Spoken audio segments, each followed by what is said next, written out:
I'm kind of annoyed, and I know there's bigger fish to fry, but like, I just was thinking that some guy out there is probably like, I'm gonna give watching The Office a try in this quarantine, and they're gonna have like the best quarantine of their lives, and that's just not my journey because I've seen it 150 times, but I wish it was. Hello everybody, how we doing? Paul Fritzner here. Had to change the setting up. Got a little claustrophobic inside. Been sitting inside now because of this quarantine for over a week. Had to get outside, get some fresh air, and talk about The Office.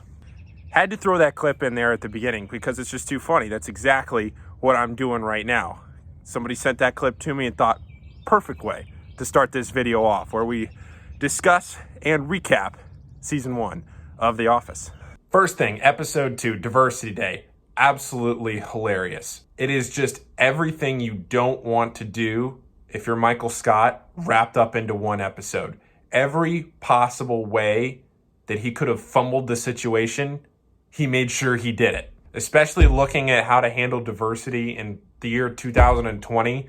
I mean, he checked off every single box of what not to do. You had to try to be that bad to handle those situations in that episode. I thought it was hilarious when Pam was talking about playing solitaire and Jim comes over to the desk and says, Pam, why didn't you move the solitaire card over here? And she goes, well, I didn't move that because I wanted to see the solitaire cards do their little rainbow dance. That's everybody that has ever played solitaire. That's all you want, is when the screen goes to the end and all the cards go whoosh and they do the little rain dance. In my first video, I talked about knowing who Kevin was. I didn't know who Kevin was. I said Toby. I meant Kevin, I think. There's Toby. There's... Either way, I had it mixed up. The HERO acronym, hilarious. Absolutely hilarious. One of the sneaky funny moments of the episode was when Michael Scott had to sign the piece of paper and it just said diversity on it. And he had to sign it. And he signed it Daffy Duck. I mean, come on. Gotcha? And he's sitting there looking at the piece of paper and he says, is open-mindedness a word? I mean, that just summarizes the whole thing. Open-minded? He doesn't even know what open-mindedness is. And then I thought the episode rounded out in a great little way. The underlying storyline was Jim getting his one sale that's 25% commission of the year, which, oh, by the way, he might make an extra 1% because he's going to sell him recycled paper. And then because he's not at his desk, Dwight takes the call and gets the commission. And then Jim goes and takes the champagne bottle and puts it on Dwight's desk. But then Pam comes and sits down next to Jim and falls asleep on his shoulder. Really shown him up, wouldn't it? I brought in some burritos or some collard greens or some pad thai. Love pad thai. It's collard greens. And then Jim ends the episode saying, well, it really wasn't a bad day after all. And then we move on to episode 3, where Dwight is put in charge of picking healthcare plans. And especially relative to everything going on right now with coronavirus, where Dwight is saying, I'm so healthy, I don't need any of these plans. We're just going to cut everything. But the episode starts with Michael Scott picking the gold plan. And the lady he's talking to is like, I'm not even on that plan. And then Michael's kind of taken aback and he's like, okay, I guess we got to hand this one off. Gives it over to Dwight. Dwight wants to be a manager. He wants his own office. And they go back and forth about a temporary workspace, which is just the most stereotypical, not that I've ever worked in a cube, but from what you hear of people working in a cube, oh, I want an office. Well, you get a workplace. Oh, I want an office. You get a workplace. And then he puts temporary workplace over there. I mean, come on. So Dwight goes and picks a healthcare plan, clearly the worst plan possible. I mean, could he have picked a worse plan? No. And through all of this, Michael wants to throw a surprise. Michael, being the cost cutter that he is, wants to throw this surprise trip to Atlantic City. So he goes to a travel advisor and he says, I've heard about this trip that takes you to Atlantic City on a bus for free.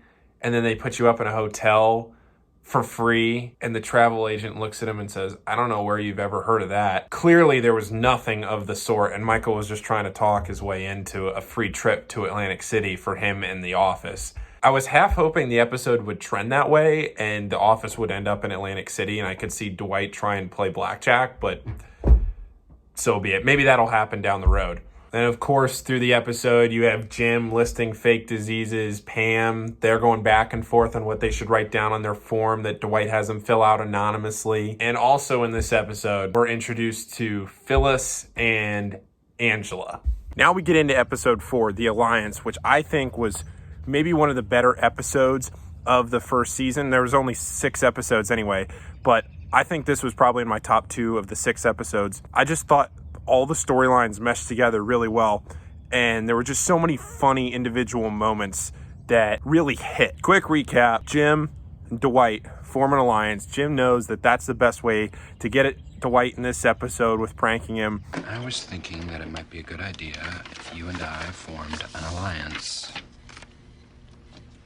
Because of the downsizing, I think an alliance might be a good idea. You know, help each other out. Absolutely, I do. Good. Excellent. Okay, now we need to figure out who's vulnerable and who's protected. Jim immediately goes to Pam to tell Pam about the alliance, and it sets off all the events that happen over the next 20 minutes. Meanwhile, you have Michael trying to think of a funny line for a birthday card for Meredith. They're throwing a surprise birthday for Meredith, whose birthday isn't even for like a month. But Michael just wants a surprise to help the morale of the office. But Michael writing a funny line for a card has to be one of the most relatable things. When you sit down and you're looking at a birthday card, whether it's for a family member, a friend, whatever, you're sitting there with a pen in your hand and you're thinking, okay, I got to write the best dad joke possible for this card to hit.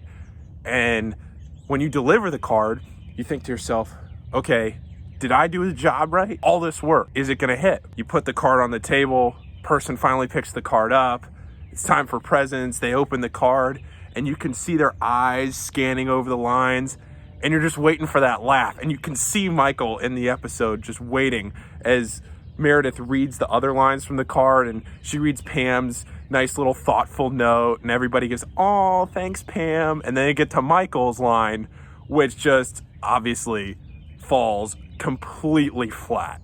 Also in this episode, you have Michael volunteering to donate $25 to a charity run, but little does he know, it's $25 a mile, not $25 total. So everybody's like, oh my gosh, Michael, you are so generous. I can't believe you would donate that much money. That's just incredible. Well, he thought he was just giving a flat donation of $25. Meanwhile, and this again goes back to Seinfeld, totally reminds me of a move that George Costanza would pull, wants to take the money back. He thinks, there's no way I can donate. I mean, if you do the math, I mean, he's donating hundreds of dollars if he ends up giving all this money away. There's no way that's happening. He wants to get the money back. Of course, handles it the wrong way. You have Dwight being led on by Jim. Dwight's down in the warehouse poking holes into a box that he's been taped up in by Jim while Pam takes a fake phone call. But I thought the sneaky funny line, and I'm going to try and do this for as many episodes as I can find, the sneaky funny line of the episode was at the very end. The overall theme of the episode, like I said, was throwing Meredith a surprise birthday party. And it wasn't Meredith's birthday for like another month. And before I say this line, I got to give a little backstory. Now in high school, my friends and I, when we would go out to dinner, I'm not a huge fan, and by not a huge fan, I mean, I don't like chocolate at all. Call me weird. I'm not. I also am allergic to peanuts, and chocolate and peanuts pretty much go together with almost everything. So I just grew up not liking chocolate, and all the good desserts that restaurants give out for birthdays are chocolate desserts pretty much. So when we would go out to dinner, my friends would embarrass me, and it would be a win-win situation for them because they would say, hey, it's Paul's birthday. I'd always tell the waitress, it's Paul's birthday. Then, you know, if you're at Buffalo Wild Wings, they bring the little light and it's like the siren noise. Or if you're at Uno's, they come out and sing to you. Anywhere that does a birthday celebration, they come out and sing and make you the center of attention. And then they put the birthday dessert in front of you, which sometimes is like a huge chocolate cake or maybe a big chocolate sundae.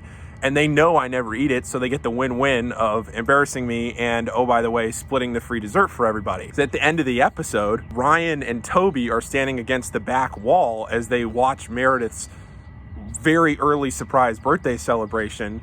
And Toby looks over at Ryan and goes, isn't it your birthday today? And Ryan goes, yeah, don't tell anybody.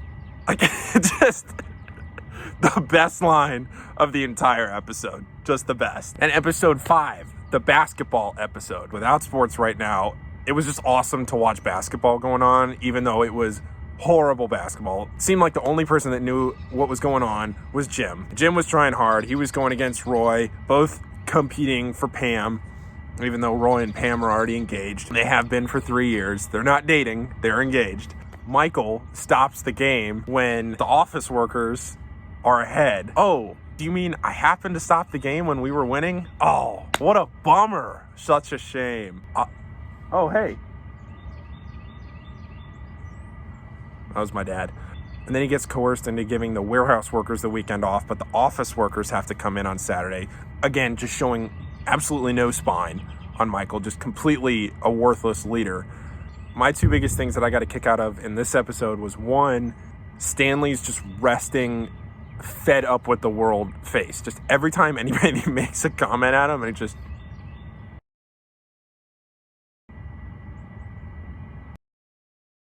He doesn't even have to say anything. It just makes you laugh. The other thing that cracked me up was Kevin, who very meekly in the beginning of the episode timidly raised his hand to try and let everybody know that he knew how to play basketball.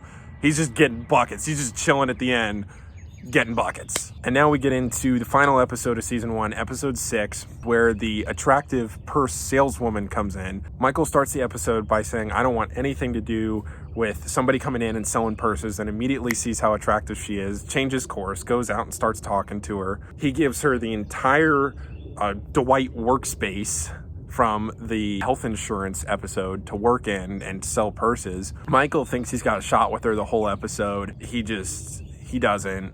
It turns out to be Jim at the end of the episode. And you can see Pam in the car with Roy just looking over at Jim, who gets in the car with the saleswoman. And Pam's just looking longingly like, oh, I wish that was me over there. Good way to wrap up the season. From everybody that's texted me along the way here, season 1 is sometimes long to get through, and that season 2 through like season 7, it really picks up and is a great show. So I got high expectations. It was a great season 1. I had fun making these videos and looking forward to making some more. So leave a comment, leave a like. Please subscribe to the channel. But again, leave a comment for what do you want me to talk about, summarize the episodes, and anything else you want me to hit on as we go through this series. But again, like, comment, subscribe. I'll be back for season 2 as soon as I finish it. So we'll rock it through that one hopefully this week and get things out pretty quick.